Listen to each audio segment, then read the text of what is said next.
Assalamualaikum warahmatullahi wabarakatuh. Jadi hari ini kita berjumpa kembali di hari Senin dalam keadaan yang sehat walafiat. Alhamdulillah anak-anak sekalian, kita bisa bertemu hari ini kita dalam bab baru. Tetapi sebelum itu mari kita berdoa menurut agama dan kepercayaan masing-masing. Berdoa silahkan.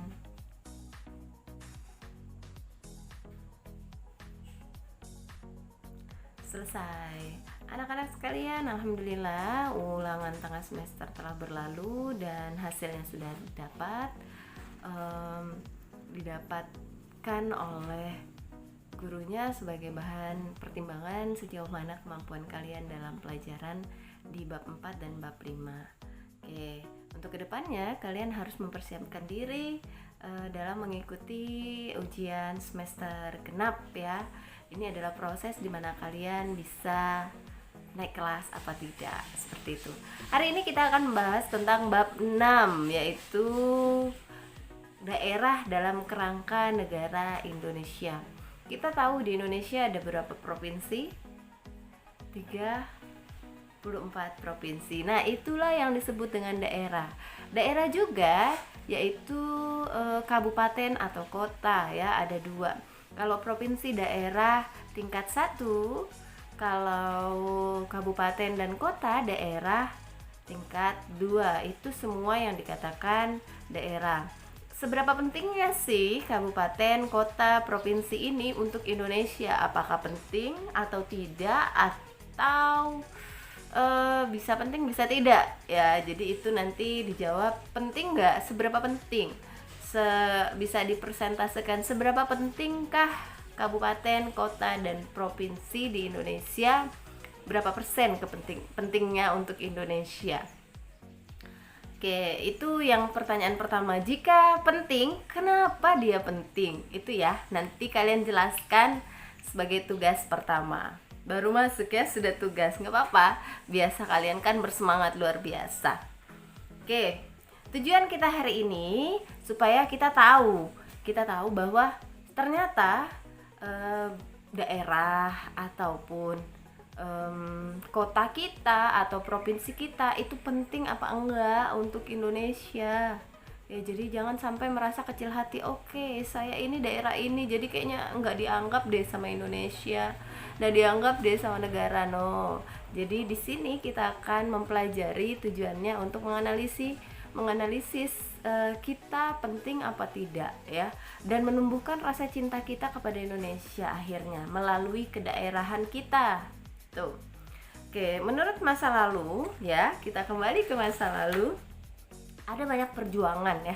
Banyak perjuangan seperti perjuangan rakyat Maluku, rakyat kaum Padri, perlawanan kaum Diponegoro, ada juga di rakyat Sulawesi, dan ujungnya yaitu kita proklamasi di tanggal 17 Agustus 1945.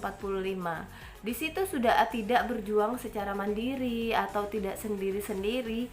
Indonesia mulai bersatu padu ya melawan penjajah. Artinya kita yang dari mana-mana bisa membantu temannya berbeda daerah ya.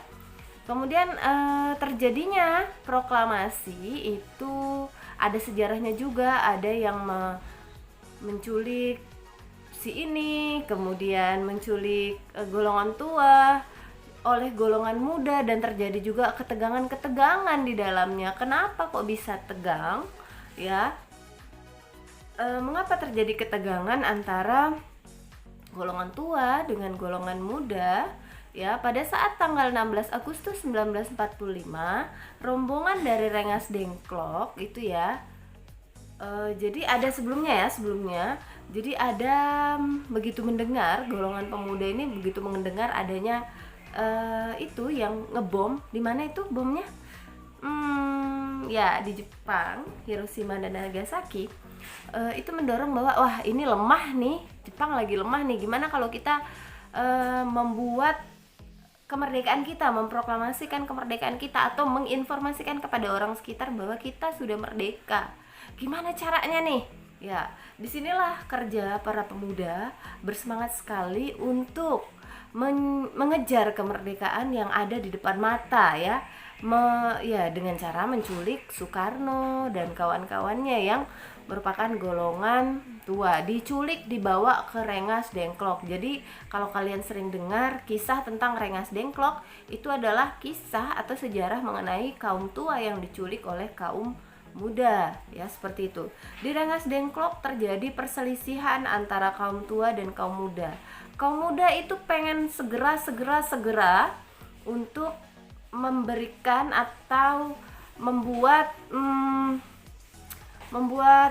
kemerdekaannya, tetapi kaum tua mengatakan bahwa nanti dulu, kita pikirkan dulu dan lain sebagainya. Jadinya terjadi suasana tegang ya.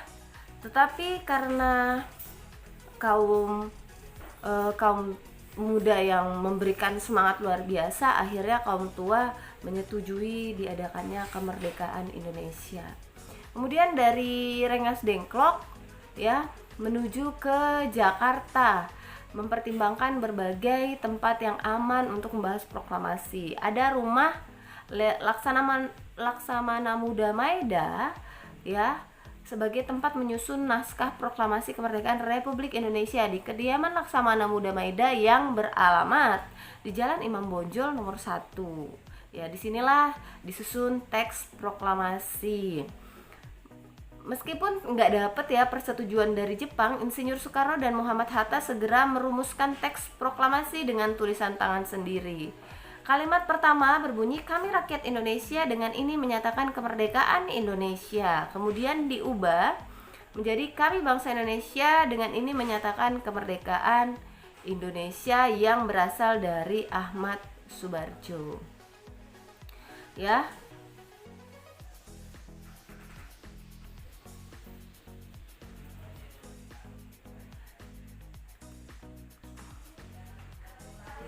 Jadi kata pertamanya yaitu kami rakyat dirubah menjadi kami bangsa Indonesia.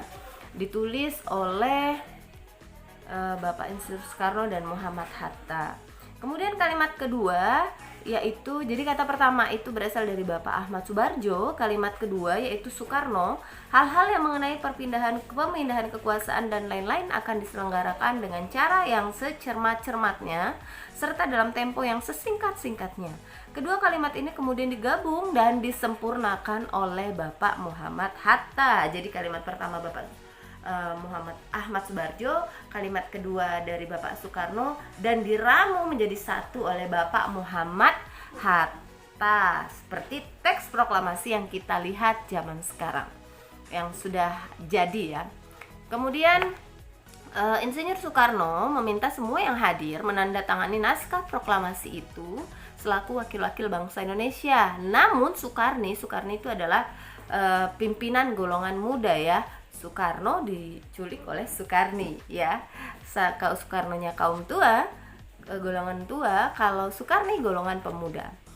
Jadi Soekarni ini mengusulkan bahwa Soekarno-Hatta lah yang menandatangani proklamasi, tetapi diberi label, diberi nama atas nama bangsa Indonesia.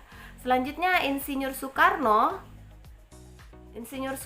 meminta Sayuti Melik untuk mengetik naskah tersebut dengan beberapa perubahan yang telah disetujui. Ada 3 perubahan ya dari teks proklamasi. Yang pertama, kata tempo yang pakai H diganti menjadi tempo. Kemudian wakil bangsa Indonesia diganti dengan atas nama bangsa Indonesia. Kemudian yang ketiga, cara menuliskan tanggal Jakarta 17/8/05 diganti Jakarta hari 17 bulan 8 tahun 05. Kenapa 05 ya kawan-kawan ya? Kenapa ya 05 ya adik-adik? Karena yang dipakai adalah tahunnya Jepang waktu itu. Oke, selanjutnya setelah diketik oleh Sayuti Melik, teks proklamasi ditandatangani oleh Insinyur Soekarno dan Muhammad Hatta. Pada tanggal 17 Agustus 1945, hari Jumat pukul 10 pagi di depan rumah Insinyur Soekarno, Jalan Pegangsaan Timur nomor 56, Jakarta. Insinyur Soekarno didampingi dengan Muhammad Hatta dan banyak lagi yang lain membacakan teks proklamasi, disaksikan kurang lebih 1000 orang. 1000 orang. Setelah teks proklamasi dibacakan, dikibarkanlah sangsaka merah putih oleh Suhut dan Latif Hendra Diningrat. Keduanya adalah para pemuda. yang secara spontan para peserta yang ada hadir di situ menyanyikan lagu Indonesia Raya. Makanya kenapa sampai sekarang setiap bendera Indonesia dinaikkan, kita menyanyikan lagu Indonesia Raya. Itulah awal mulanya. Kemudian berita proklamasi menyebar dengan cepat ke seluruh Indonesia, bahkan sampai di luar negeri. Kemudian juga para pemuda membuat selebaran dan kertas tulisan di berbagai tempat untuk memberitahukan kemerdekaan Indonesia. Begitulah sedikit tentang mengenai bagaimana proklamasi itu terjadi. Ya, kita buka di halaman 143, ada aktivitas 6.2. Ya, nomor 1, ceritakan kembali peristiwa sebelum proklamasi dilakukan. Dalam bentuk tulisan boleh, dalam bentuk kata-kata boleh, video boleh. Jadi bisa rekaman suara, bisa kata-kata, tulisannya, tapi yang indah ya. Kalau misalnya merasa kayaknya tulisan saya kurang bagus nih, saya mau pakai rekaman suara saja. Ya, menceritakan kembali itu dengan cara seperti kalau kita bercerita dengan orang ya. Bercerita dengan orang kan nadanya ada, tidak datar ya. Kemudian bisa tulisan, bisa video, bisa rekaman suara. Kemudian pertanyaan kedua, mengapa terjadi ketegangan antara golongan tua dengan golongan muda ya pada saat menentukan proklamasi. Yang ketiga, sebutkan 4 minimal 4 ya tokoh yang berperan dalam proklamasi, minimal 4. Seperti itu. Dikumpulkannya sesuai kemampuan kalian. Misalnya saya bagusnya pakai suara, Bu. Saya kirim rekaman suara saya bagus. Oke. Atau kalau video saya lebih suka, Bu. Video saya ceritakan dengan penuh perasaan, kemudian saya membuat terlihat begitu ya, begitu bersemangat. Saya pengen dilihat semangat saya. Oke, bisa. Atau tulisan saya bagus, Bu. Saya mending tulisan aja. Seperti itu. Ya. Jadi saya rasa tinggal pilih mau yang mana untuk cara pengerjaannya. Oke, dari saya cukup sekian. Jika ada pertanyaan yang kurang jelas, jadi ada pertanyaan dari apa yang telah disampaikan, bisa taruh di kolom komentar atau di GCR masing-masing atau di grup WhatsApp. Oke, apa yang kita pelajari hari ini adalah mengenai proses mengapa daerah itu penting apa tidak penting ya. Kemudian proses juga mengenai proklamasi. Ya, anak-anak sekalian, semoga hari ini bisa bermanfaat untuk kita semua. Sebelum kita akhiri, mari kita berdoa menurut agama dan kepercayaan masing-masing agar ilmu yang kita dapat hari ini bermanfaat dan bisa dipahami serta dilaksanakan untuk kehidupan sehari-hari. Berdoa, silahkan.